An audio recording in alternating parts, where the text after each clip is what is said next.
Bienvenue sur Teach, votre émission d'enseignement et de maturité spirituelle. On veut des disciples. C'est pour ça que cette émission a été conçue. Des disciples de Jésus-Christ, qui n'ont pas juste la matière dans la tête, mais qui ont la foi dans le cœur et le caractère dans leur vie quotidienne. Justement, pour ça, on a commencé à parler du cœur, de comment protéger notre cœur contre tout. Et depuis le premier jour, on a défini le cœur, et puis on s'est mis à protéger nos cœurs, à préparer, à organiser le combat. Comment on se bat avec le monde ou contre le monde actuel. Comment protéger son cœur contre le monde actuel. Aujourd'hui, j'aimerais que nous puissions nous focaliser sur Satan, le diable. Si c'est lui, maintenant l'adversaire. Avant, c'était le monde. À travers lui, certes, l'ennemi derrière insufflait un vent. Mais lorsque l'ennemi, lui, personnellement, vient sans détour et qu'il nous vise, nous, directement, de quelle manière pouvons-nous protéger nos cœurs? N'oubliez pas, ici, ce n'est qu'un tout petit aspect du grand combat spirituel, mais on le prend ici de l'aspect à protéger notre cœur.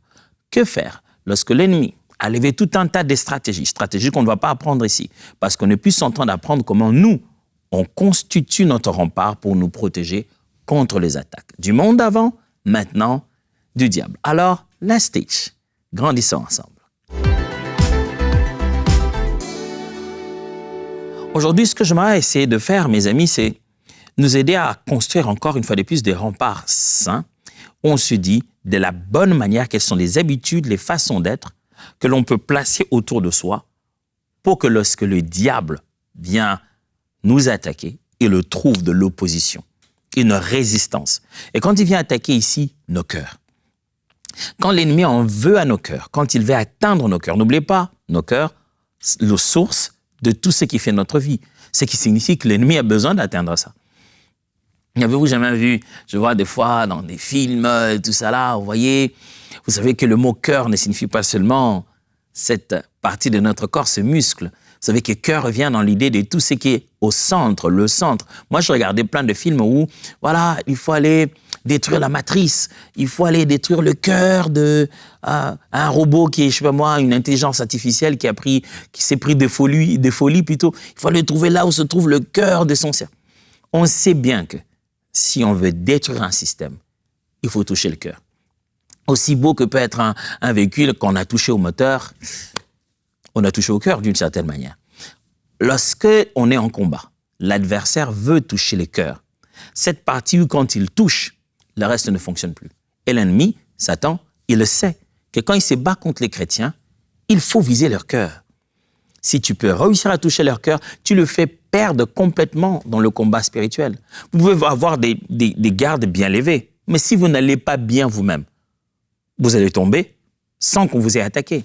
Alors l'ennemi, s'il peut toucher à ce centre qui nous fait vivre, s'il touche là, il a touché au reste de notre vie. C'est comme s'il allait empoisonner la source. Ça va couler dans le reste de nos actes. Si nos cœurs sont entre ses mains, ça veut dire tous les autres aspects de notre vie seront influencés par cette façon de voir que l'ennemi aura placé autour de nous. Le cœur, mes amis, de chrétiens, doit être protégé. On a commencé à apprendre depuis le début de cette semaine que c'est de notre responsabilité. Il y a des choses que nous devons apprendre à faire et on a bien appris, par exemple, que quand on se met dans la prière et on se met loin de tout ceci, c'est comme ça que l'Éternel gardera notre cœur en Jésus-Christ. Donc, à l'initiative, c'est nous qui sommes en train de faire quelque chose. Dieu nous a donné la responsabilité et dit, garde ton cœur. Garde-le plus que toute autre chose, car c'est de ce cœur-là que viennent les sources de la vie. Alors, lorsque l'adversaire, c'est Satan, il m'est tarde un jour, je le sais très bientôt avant la fin de cette année, par la grâce de Dieu, de pouvoir aborder le sujet du combat spirituel. C'est un merveilleux, vaste, profond sujet. Mais aujourd'hui, ce n'est pas vraiment de ça que je vais parler. Donc, je ne vais pas vous parler des armes du diable, je ne vais pas vous parler des envoûtements, des trucs comme ça, des termes qui font peur des fois. Mais en fait, ce que je me veux vous parler ici, c'est de comment, lorsque les attaques viennent du diable, quels que soient les genres d'attaques, on ne va pas faire des stratégies basées sur les types d'attaques. Mais de façon générale, quand l'adversaire de l'autre côté, quand celui qui essaye de pénétrer le système, c'est Satan, comment on se barricade? Quand le hacker de notre cœur, c'est l'ennemi, comment on se barricade? Quand de l'autre côté, quelqu'un entre des codes et il veut prendre le contrôle de notre cœur, et c'est qui les hackers? C'est Satan. Comment on se place des pare-feux pour pouvoir se protéger. Je pense que ce terme-là, ce langage-là a été utile pour tout ce que sont l'informatique, certainement. Comment, quand c'est l'ennemi qui veut entrer, quand on sait que c'est Satan, quel type de barrage, de barrières, quel type d'accès, je veux dire des mots de passe, on multiplie. Quel est le système de protection qu'on peut avoir dans notre cœur quand l'initiative de venir envahir vient de l'ennemi? Premièrement, bien sûr, c'est tellement évident, n'est-ce pas? C'est ce que, frère, vous soyez capable de revêtir la mienne, c'est-à-dire l'armure de Dieu. Rêvez l'armure, mon frère. Rêvez l'armure, ma sœur. C'est ça le premier conseil que je puisse te donner. La première des choses dans cet enseignement. Rêvez l'armure de Dieu. Encore aujourd'hui, je donne beaucoup d'exemples de cinéma. Vous savez, il y a toujours dans des films comme ça, des occasions où vous avez l'impression qu'un acteur est mort, on l'a tiré de loin, il était là par terre, et puis vous avez dit « Ah, mais franchement, c'était un personnage que j'aimais bien, comment il est mort ?» Et au bout d'un moment, on vient vous montrer qu'il n'était pas mort parce qu'il avait un gilet pare-balles. Vous avez déjà vu ça, n'est-ce pas? Vous vous rendez compte, ah, il n'était pas mort, il avait un gilet pare-balles. Nous, chrétiens, nous avons tendance à beaucoup penser aux instruments et aux moyens que nous avons de nuire ou d'offenser. Le nom de Jésus, la puissance de ceci, cela. Mais lorsque la Bible nous parle dans le combat que nous menons, la Bible, elle, met un plus grand accent sur nos gilets pare-balles. Ouais, sur l'armure que nous devons revêtir avant de parler des larmes que nous devons utiliser. Dans cette guerre avec l'ennemi, 90% d'efforts doivent être fournis pour l'armure à revêtir. Seulement 10% sont fournis pour l'arme avec laquelle attaquer.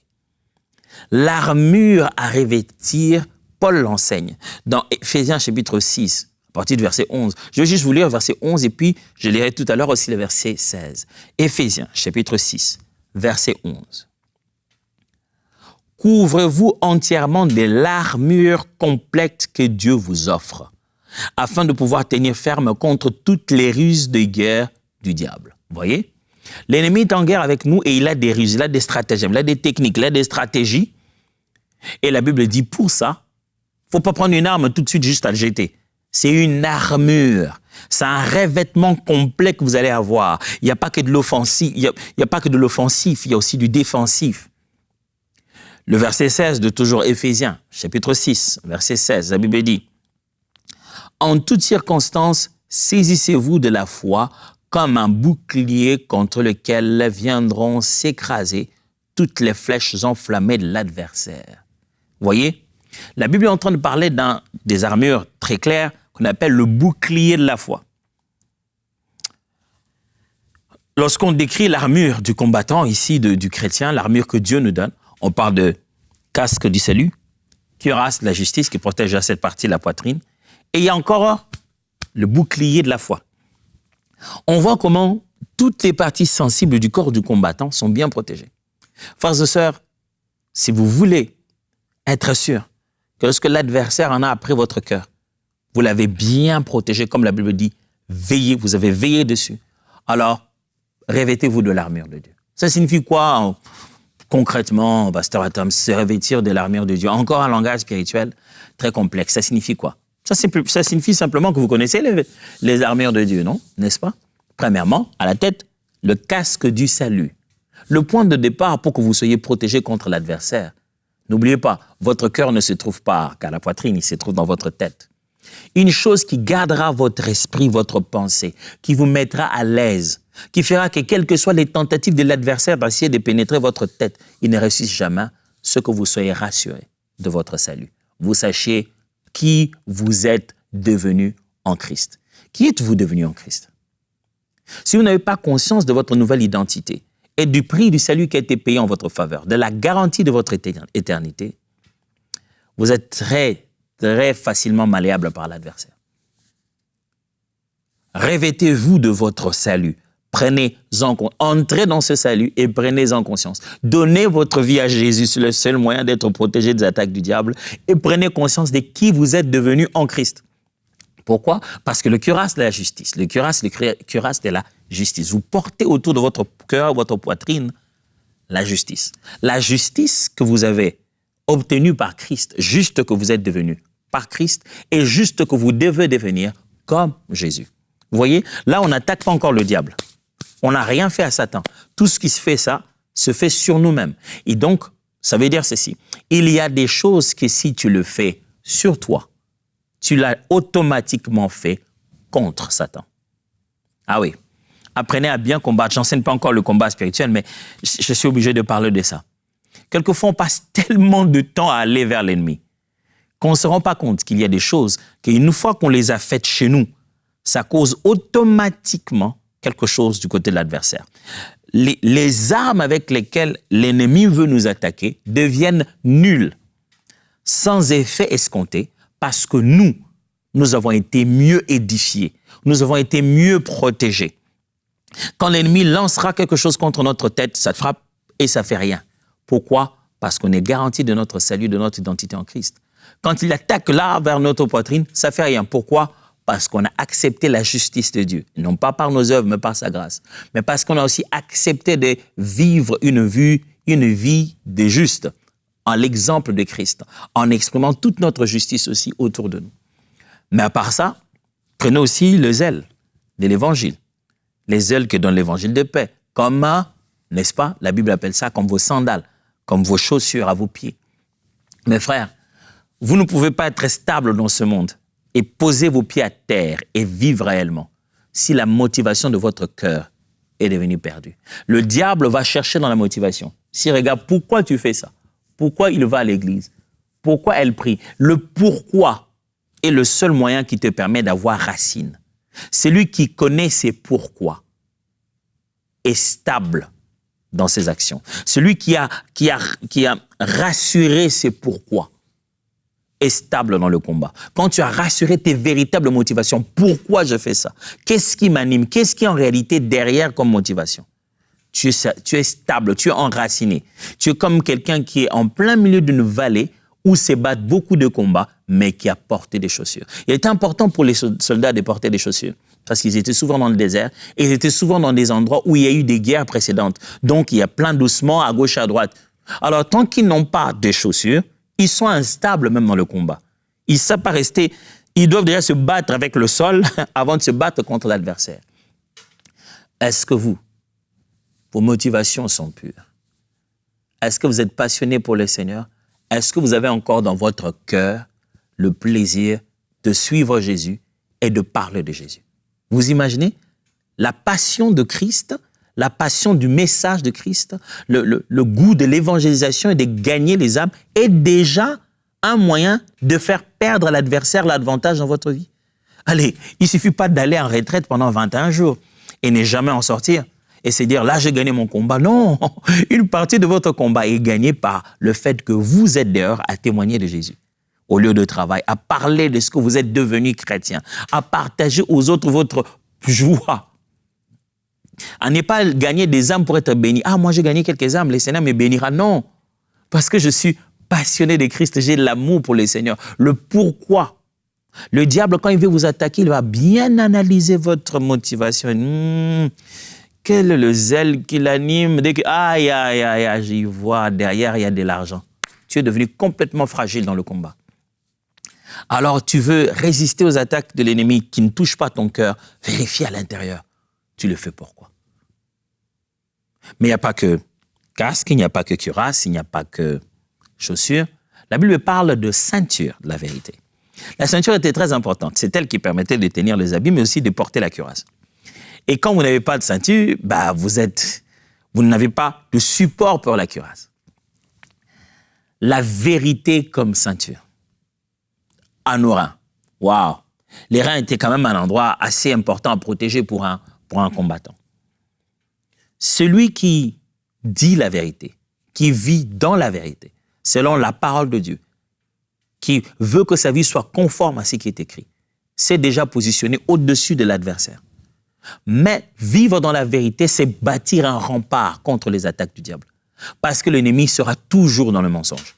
Il sera toujours dans l'à peu près. Il donnera toujours l'impression que c'est vrai pendant que ce n'est pas. Vis ta vie dans la vérité. Tu as déjà gagné une grosse guerre de combat spirituel. Oh, tu pourrais ne pas savoir qui est derrière, qui t'attaque, mais si tu vis ta vie dans la vérité, dans ce qui est écrit, tu dis les choses telles qu'elles sont. Tu fais de ton mieux de t'éloigner du mensonge. Tu vis dans la vérité de la parole parce que c'est telle qui est la vérité. Eh bien, tu as déjà bâti des remparts dans ton cœur. Je ne sais pas pour vous, mais pour moi, ça m'arrive. Priez pour moi, peut-être que je dois m'améliorer. Mais il arrive de fois que tu es vraiment tenté de présenter les faits d'une autre manière. Je dis, bon, est-ce que je dois ajouter un peu plus de détails? On ressent, vous peut-être pas, je n'oserais pas dire tous, mais il arrive quelquefois où tu sens que tu peux glisser un mot vers un autre et la vérité n'est plus la même. Et toi-même, tu te dis, oh, la façon dont j'ai raconté ça ne fait pas justice à la vérité. Et tu es obligé de dire, non, là, je pense que je dois pas dire plus. Et quelquefois, vous savez, avant, c'est que ma mémoire me disait, il y en avait 200, j'ai dit, il y en a 200. Après, je vais vérifier, je me rends compte qu'il n'y en avait pas 200. C'était à peine 80. Mais moi, j'avais vu que c'était beaucoup. Alors, je me suis dit 200. Avec le temps, j'ai commencé à me dire, attends, est-ce que tu n'es pas en train de mentir là? Désormais, je ne laisse pas ma mémoire être la seule raison pour laquelle je parle. Quand je sais dans ma mémoire, je me dis, OK, j'ai vu qu'il y avait beaucoup de gens, j'ai dit, je suis obligé de les dire. Vraiment, moins que ma mémoire me trompe, j'ai eu l'impression qu'il y en avait 200. Peut-être qu'il y en avait moins. Je préfère être juste et ne pas m'asseoir un moment et faire un débat avec l'ennemi dans le cœur. Tu es sûr qu'il y en avait 200. Regarde bien, il n'y en avait que 80. Tu vois, tu as menti. Le diable, quand il sait que tu as quelque chose de lui en toi, il sait combien fragile tu deviens. La Bible déclare, Jésus-Christ dit, le prince de ce monde arrive et il n'y a rien de lui en moi. Alors, quand je dis rêver l'armure, c'est de ça que je suis en train de parler. Mais aussi, cuirasse, plutôt bouclier de la foi. La Bible dit contre lequel viennent s'échouer tous les traits enflammés de l'ennemi. C'est-à-dire, il y a des attaques, le diable, il jette, il envoie. Mais garder confiance en Dieu te permet de résister aux attaques de l'ennemi. Tu veux protéger ton cœur contre les attaques de l'ennemi. L'ennemi fera de tout son mieux pour te faire perdre confiance à Dieu. Il les rendra rationnels quand c'est spirituel. Il te fera douter à un moment où tu t'y attends le moins. Mais garde ta confiance et ta foi en Dieu. C'est ce qui sera pour toi la force qui te fera résister contre les attaques de l'ennemi. Ce seul premier point aurait pu suffire pour toute la journée d'aujourd'hui. Parce que le fait de regarder ces points-là en détail, de se revêtir de l'armure de Dieu, c'est ça notre meilleure façon de nous protéger contre l'ennemi. Bien sûr, il y a l'épée de l'esprit qui est beaucoup plus offensive. Mais ici, j'essaie d'étudier plutôt comment on se protège, pas comment on attaque. Comment on se protège. J'ai parlé de salut, j'ai parlé de justice, j'ai parlé de chaussures de la vérité, les ailes de l'évangile, de la cuirasse, de la ceinture de la vérité. Et je parlais de l'épée, plutôt du bouclier de la foi. Mais la deuxième chose que l'on peut faire, que doit faire un enfant de Dieu, quand il veut se protéger contre les attaques de Satan. Deuxièmement, c'est que mon frère, tu dois résister au diable avec foi. Maintenant, on va dans l'offensive.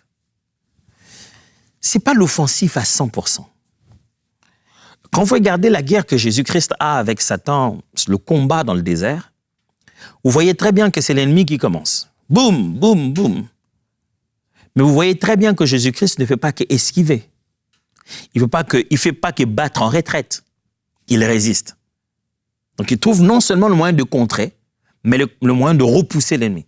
Du coup, le diable vient. Si tu es le Fils de Dieu, transforme ceci en pain. Tout de suite, non, Jésus n'esquive pas le débat. Il ne dit pas, non, moi je ne suis pas venu pour ça. Non, il dit, l'homme ne veut pas de pain seulement. On reste dans l'affaire de pain, mais je vais te montrer où se trouve réellement la vraie place du pain. L'homme ne veut pas de pain seulement, mais toute parole qui vient de la bouche de Dieu. C'est ce qu'on appelle résister. C'est-à-dire que le contexte a été créé, quelquefois on ne sait pas fuir. C'est pourquoi on ne résiste pas à l'impudicité. Vous voyez, on fuit l'impudicité. Mais là, aux attaques du diable, on résiste. C'est-à-dire que tu es dans le contexte qu'il est venu imposer, mais c'est à l'intérieur de ce contexte que tu trouves les clés de la parole de Dieu pour en sortir. Résister au diable avec foi et fermeté. Mon frère, résiste. Ma sœur, résiste. Jacques chapitre 4, verset 7 dit, « Soumettez-vous donc à Dieu et résistez au diable et il fuira loin de vous. » Soumettez-vous donc à Dieu. Placez-vous sous sa main puissante. Alors, la suite. Dans ce texte, dans l'original, il y a la relation de cause à effet. En français, vous ne le voyez pas très bien, mais dans le grec, il y a la relation de cause à effet. C'est-à-dire, soumettez-vous donc à Dieu, résistez au diable, il fera loin de vous. Ça veut dire, soumettez-vous donc à Dieu, alors vous pourrez résister au diable, il fera loin de vous. Ou alors, on peut dire encore, résistez au diable, il fera loin de vous, puisque vous vous serez soumis à Dieu. Donc, le fait de se soumettre à Dieu a directement de l'effet sur ta capacité à résister au diable. Résister au diable avec foi, ça signifie se soumettre à Dieu en même temps. Ça signifie suivre ce que le Seigneur veut de toi. 1 Pierre, chapitre 5, versets 8 à 9. 1 Pierre, chapitre 5, versets 8 à 9. Ne vous laissez pas distraire. Soyez vigilants. Votre adversaire, le diable, rôde autour de vous comme un lion rugissant. Il cherche quelqu'un qui se laissera dévorer. J'aime cette version. Louis II dit, il cherche qui dévore. Mais Parole vivante dit, il cherche qui se laissera dévorer. C'est-à-dire, si tu n'es pas vigilant, tu te laisseras toi-même dévorer. Opposez-vous à lui avec une foi inébranlable.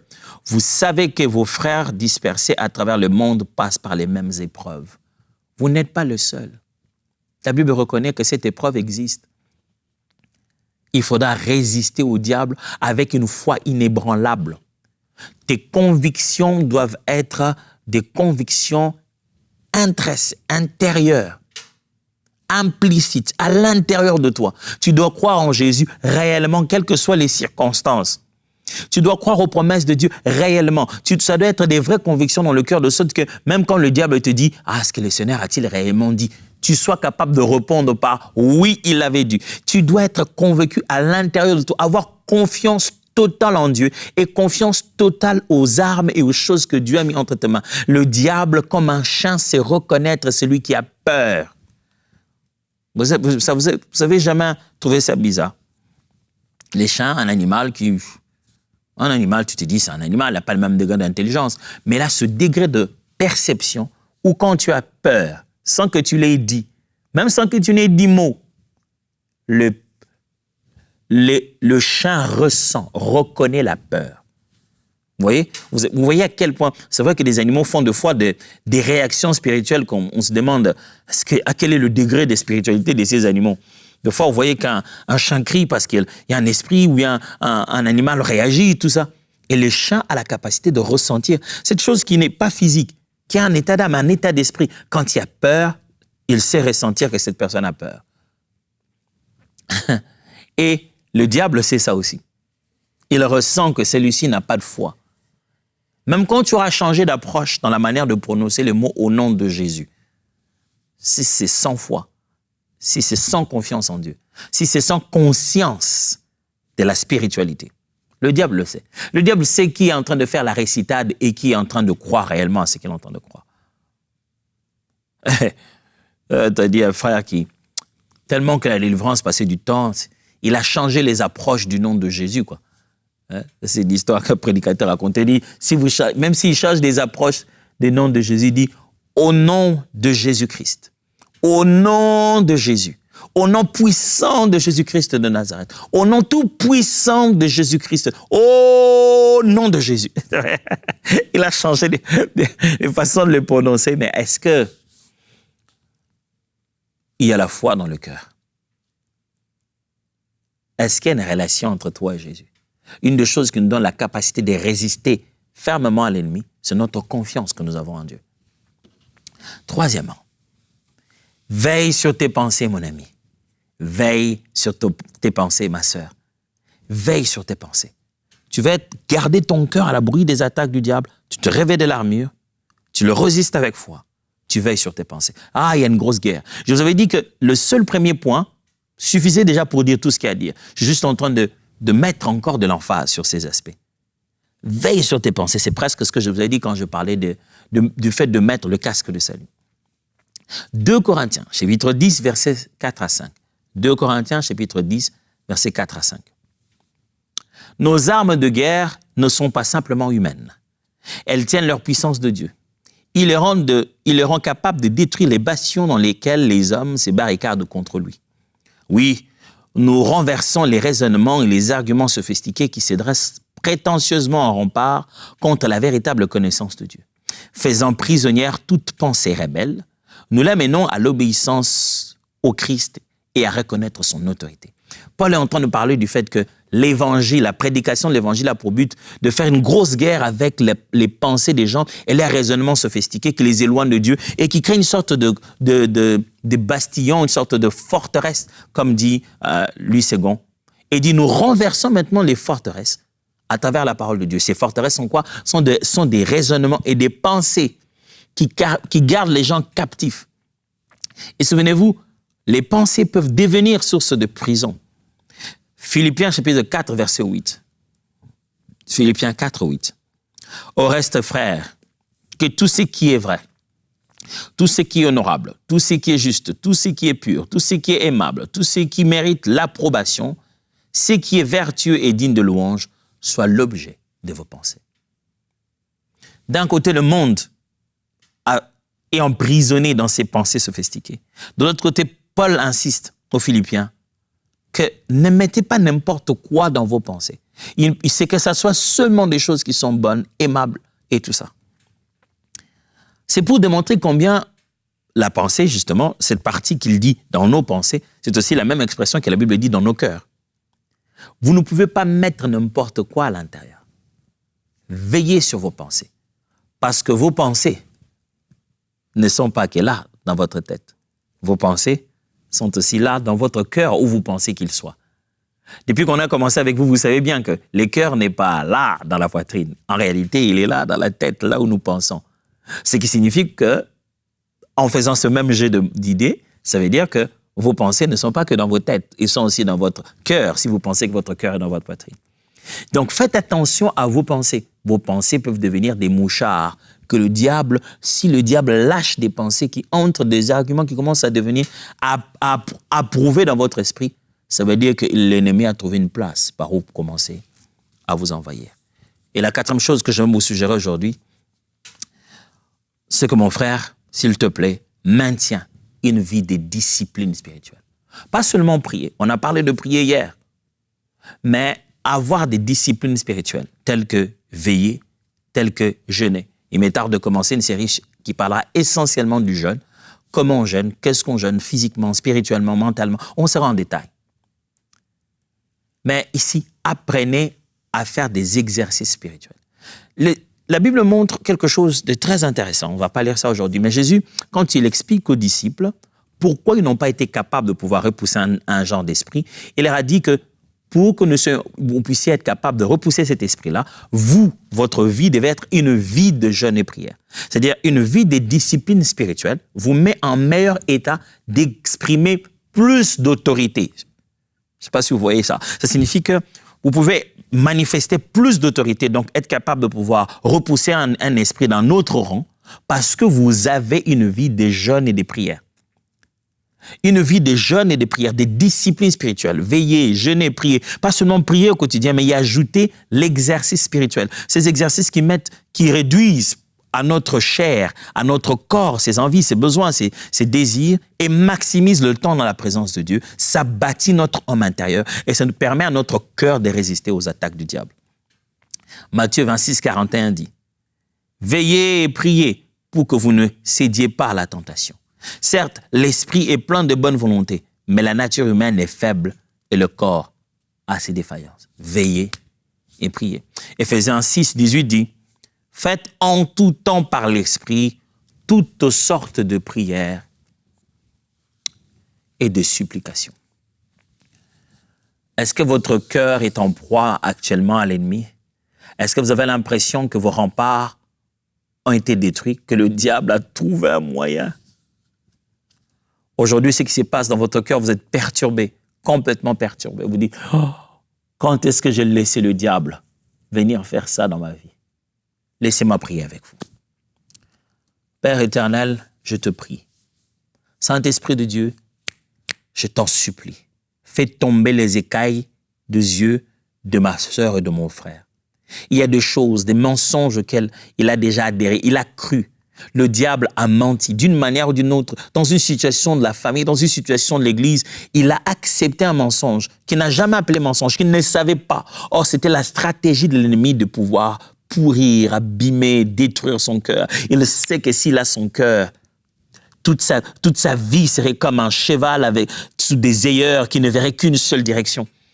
Il sait que s'il pouvait polluer un peu son cœur dans un aspect ou un autre, tous les restes ne vaudraient plus rien, ne signifieraient plus rien.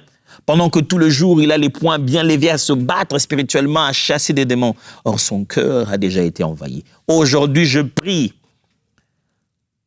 que ta lumière vienne et que là où l'ennemi se cache, il soit dévoilé au nom de Jésus. Père, redonne-nous l'autorité, la place. Nous voulons regagner, reprendre toute autorité à l'intérieur de nos cœurs. Oh Seigneur, je prie, plus que jamais, chacun de nous qui a suivi cette émission prenne conscience de combien importante est l'armure de Dieu.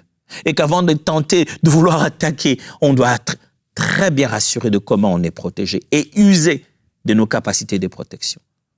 À toi toute la gloire, au nom de Jésus. Amen. Alors voyons-nous demain pour continuer ça. Dieu vous bénisse.